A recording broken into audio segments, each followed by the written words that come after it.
الحمد لله الحمد لله الذي بعث فينا رسوله الأعظم وجعل أمته وسطا خير الأمة حتى يكون يوم القيامة وعلى سائر الأمة. والصلاة والسلام على سيدنا محمد سيد الأنعام سيدنا محمد مكارم الصيام وعلى آله وصحبه وسلم. يقول الله تعالى في القرآن الكريم: أعوذ بالله من الشيطان الرجيم، فمن يعمل مثقال ذرة خيرا يره ومن يعمل مثقال ذرة شرا يره. أما بعد فيا عباد الله، أوصيكم ونفسي بتقوى الله فقد فاز المتقون. معاشر الحاضرين، jamaah Jumat yang dimuliakan oleh Allah Subhanahu wa taala, kita panjatkan puji serta syukur kepada Rabb yang Maha Ghafur, yang mana pada kesempatan di siang hari yang penuh dengan keberkahan ini, di dalam bulan yang mulia yaitu bulan Muharram, kita sama-sama dapat duduk bersama-sama dalam kehendak Allah, dengan keinginan Allah. Allah memberikan kemuliaan kepada hamba-Nya yang Allah inginkan, yang Allah kehendaki, sehingga pada saat di siang hari ini Allah berkehendak kita semua untuk bisa duduk bersama-sama menjalankan salah satu ibadah, yaitu salat Jumat bersama untuk tabarruk ila Allah. Mudah-mudahan kita semua yang hadir digolongkan oleh Allah Subhanahu wa taala sebagai golongan abdan syakura, hamba-hamba yang pandai bersyukur. Teriring salawat serta salam tidak lupa kita sampaikan kepada pelita alam suri dan insan, Nabi besar Muhammad sallallahu alaihi wa ala alihi wa sahbihi wasallam, serta keluarganya, para sahabat-sahabatnya, para pengikutnya, tabi'ut tabi'in, ulama salafus salihin, wal muqallidin fid din.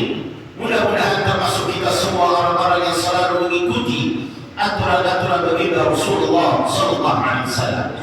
Sebelum al-fajr di atas mimbar yang sangat mulia ini melanjutkan khutbah Jumat, terlebih dahulu akan berwasiat sebagaimana wasiat ini sering disampaikan oleh para khatib, dengan wasiat takwa, dalam arti kata turut perintah Allah dan jauhkan semua larangannya.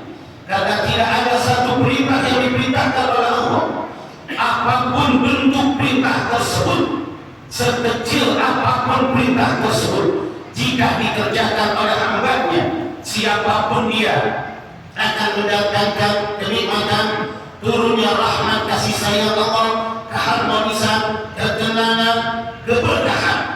Dan tidak ada satu larangan yang dilarang oleh Allah, apapun bentuk larangan tersebut, jika dikerjakan oleh hamba-Nya siapapun dia, akan menimbulkan, akan mendatangkan malapetaka, kehancuran, hilangnya keharmonisan, hilangnya kenikmatan, turunnya azab Allah Subhanahu wa taala dan murka Allah Subhanahu wa taala.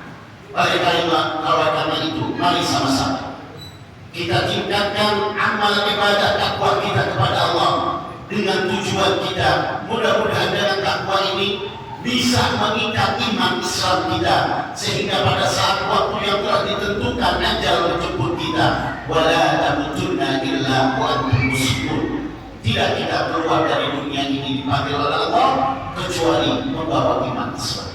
Saudara ma'asyarul hadirin jamaah Jumat yang dimuliakan Allah, di dalam kitab Al-Mawa'id ada sebuah hadis yang diriwayatkan oleh Imam Ahmad bin Hanbal, sumber hadis dari Abu Hurairah radhiyallahu anhu annahu qala Rasulullah sallallahu alaihi wasallam, arba'atun man utihinna faqad uti khairud dunya wa ma fiha.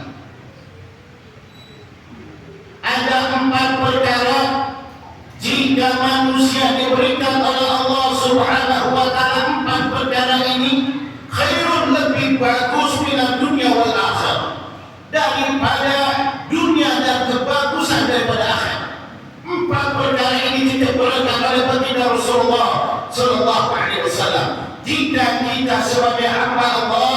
sebagai umat Nabi Muhammad ingin mendapatkan lebih bagus kemuliaan di dunia, kemuliaan di akhirat, lebih bagus dalam kehidupan di dunia dan kehidupan di akhirat, maka 4 perkara ini kita harus hati-hati dan kita harus laksanakan. Yang pertama, lisanul zakirun. Yang pertama, memiliki lidah, omongan, ucapan yang selalu berzikir kepada Allah Subhanahu wa ta'ala, selalu bertasbih kepada Allah Subhanahu wa ta'ala, selalu menyebut-nyebut nama Allah Subhanahu wa ta'ala, selalu di dalam kebaikan.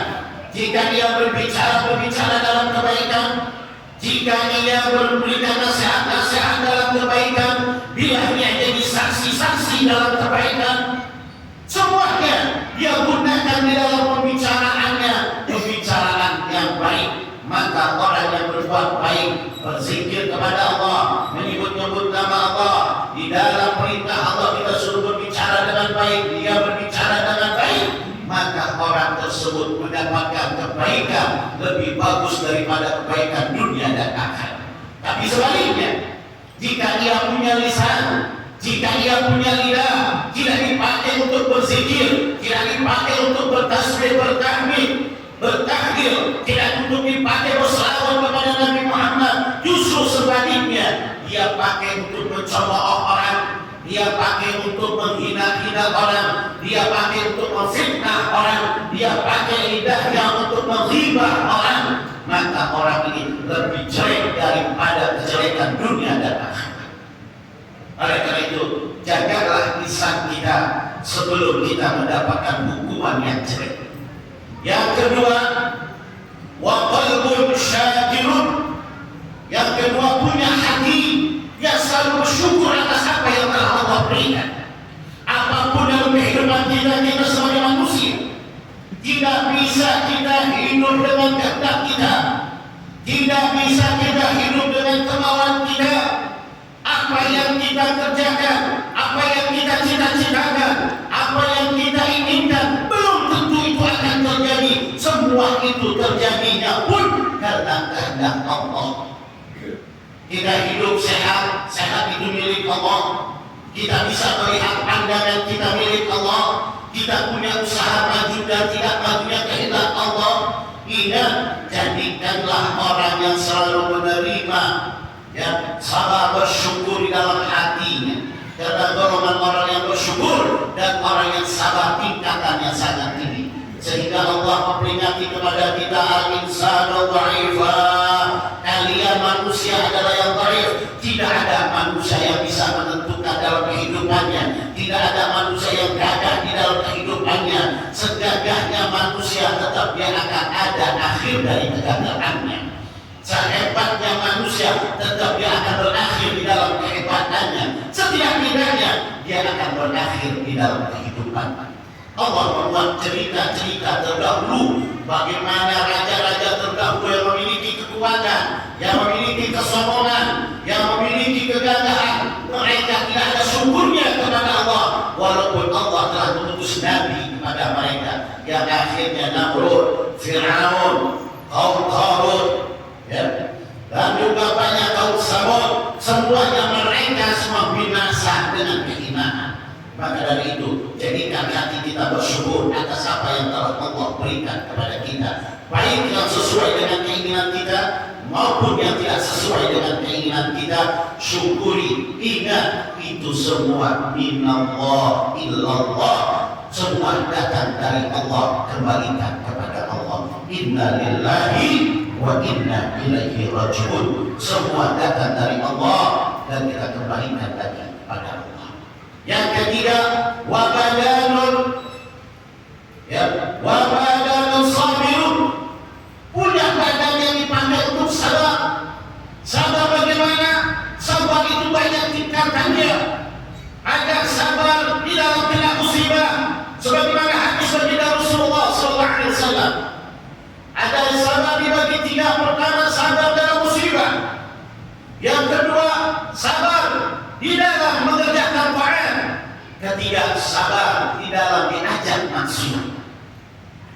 Maka tingkatan yang paling tinggi adalah sabar Apabila kita diajak maksiat, diajak durhaka, kita tidak melakukannya, kita sabar ingat kepada Allah. Tingkatan kedua adalah sabar di dalam mengerjakan taat. Kita duduk dari maghrib sampai isya tidak pulang lagi. Kita berzikir, kita penuhi masjid. Jangan sampai sholat maghrib penuh, tetapi ibadah kita dalam masjid dari maghrib sampai isya kosong. Padahal itu waktu yang sangat mulia bagi hamba yang ikut serta meramaikan masjid. Dia tidak di masjid, walaupun dia tidak berzikir, walaupun dia tidak baca Quran, dia tidak ibadah, dia nikah niat i'tikaf duduk di masjid, kemuliaan yang akan menimpa kepadanya. Maka sabar di dalam taat, nilai tingkat sabar yang kedua. Yang ketiga, sabar dalam keadaan musibah. Musibah apabila kita kena musibah, baik musibah di dalam diri kita, musibah dalam ekonomi kita, musibah dalam keluarga kita, ingat itu semua adalah kehendak Allah, itu semua adalah keinginan Allah, itu semua adalah aturan Allah Subhanahu wa Ta'ala. Wajib kita menerima. Apabila kita tidak menerima, maka di dalam sebuah diskusi, di dalam kitab Syarhul Rafi, syarah kitab Sulal Mutafid juz 2 halaman 3, Allah Subhanahu wa Ta'ala mengatakan, "Man lam yasbir 'ala al-bala'i wa lam yashkur li ni'mah wa lam yarda bi qada'i falyaqul rabban siwai." Man lam yasbir 'ala al-bala'i, siapa orang yang tidak sabar atas bala yang telah Aku berikan kepadanya, wa lam yashkur li ni'mah, dan tidak bersyukur atas nikmat yang telah Aku berikan kepadanya, wa lam yarda bi qada'i, tidak menerima, tidak ridha atas qada yang telah Aku berikan, ketentuan yang Aku tentukan kepadanya, falyaqul rabban siwai, cari oleh kalian Tuhan selain Aku. Allah tidak mau disembah oleh manusia yang tidak mau bersalah. Allah tidak mau disembah oleh manusia yang tidak mau bersyukur. Allah tidak mau disembah oleh manusia yang tidak Allah dengan kepastian yang telah Allah berikan. Maka Allah usir mereka semua. Falyaqul, cari oleh kalian rabban siwai, Tuhan selain daripada Aku. Aku tidak mau memiliki hamba yang model demikian. Oleh karena itu, apabila kita ada musibah bagaimanapun, ingat itu musibah ujian dari Allah, kita kembalikan kepada Allah. Yang terakhir, wa zawjatun muslimatun mu'minatun, kemuliaan yang lebih bagus daripada dunia dan akhirat, memiliki istri muslimah, orang yang muslimah, orang yang beriman, orang yang mukminah, yang beriman, salihah, yang saleh, seorang istri yang selalu mengerti dalam keadaan suami, yang sabar dengan suaminya, mendukung dengan suaminya, yang selalu memberikan semangat, dukungan kepada suaminya, bukan yang menyusahai suaminya di dalam ibadah, bukan menyusahai suaminya di dalam tekanan. Apa yang diinginkan harus terwujud, sedangkan keinginan suami tidak terwujud, maka istri yang demikian bukan salihah, tapi qalihah, perempuan yang berlawan min salihah. Oleh karena itu, 4 perkara ini mudah-mudahan Allah berikan kepada kita semua sehingga kita mendapatkan kemuliaan dunia wal akhirah. A'udzu billahi minasy syaithanir rajim. Wa tawassaw bil haqqi wa tawassaw bis sabr. Barakallahu li wa lakum fil Qur'anil 'azim wa nafa'ani wa iyyakum min ayatihi wa dhikril hakim. Aqulu qawli hadha wa astaghfiruhu innahu huwal ghafurur rahim. Allahumma shalli ala Muhammad.